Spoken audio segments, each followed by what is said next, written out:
Well, today, my dear friends, as we celebrate the Sacred Heart of Jesus, our gospel is taken from John chapter 19, verses 31 to 37.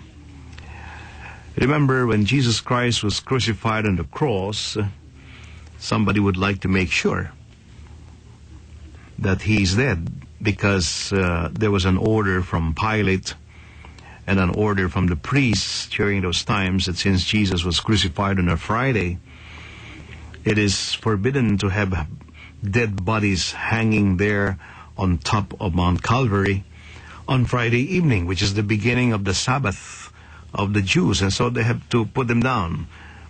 Well, actually, traditionally, or by practice, people who are crucified on the cross are left to rot there, to decay there, and their bones would scatter, would go down. That's the reason why it's called the place of the skull.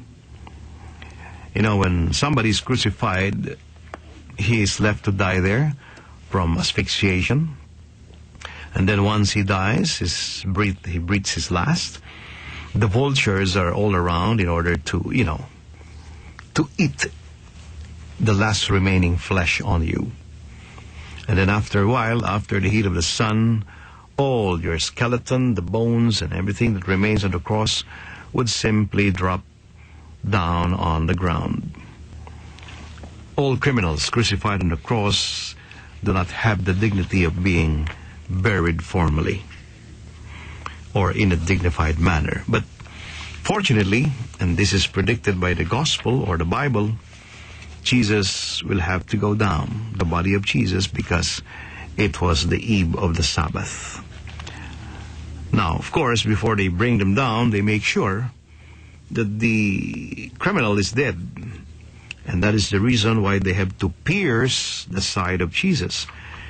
Again, by practice, what they do is to break the bones of the person in order to pronounce him dead. But Jesus, they saw him dead, but they want to make sure that he's really dead. And so a soldier, thrust his lance into his side, and immediately blood and water flowed out. Everybody believes that what was struck by this soldier was the heart of Jesus. Eyewitnesses testify, and his testimony is true. He knows that he is speaking the truth so that you also may come to believe.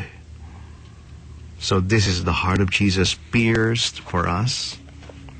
That's the reason why we can see the picture of the Sacred Heart of Jesus with his heart and with a crown of thorns and with some wounds, because his heart was pierced during the time. So during this solemnity of the Sacred Heart of Jesus, let us remember the Lord's compassion.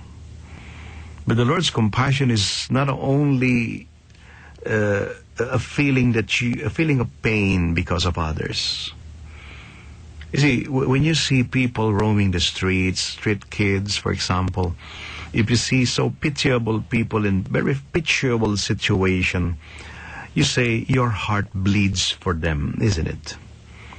My heart bleeds for them. Now it's the same way. The heart of Jesus is a compassionate heart, and therefore it bleeds whenever the heart sees poverty, injustice. When there is so much pain, hurts, when there is so much hatred in the world, the heart of Jesus bleeds with compassion. And remember, that compassion is powerful.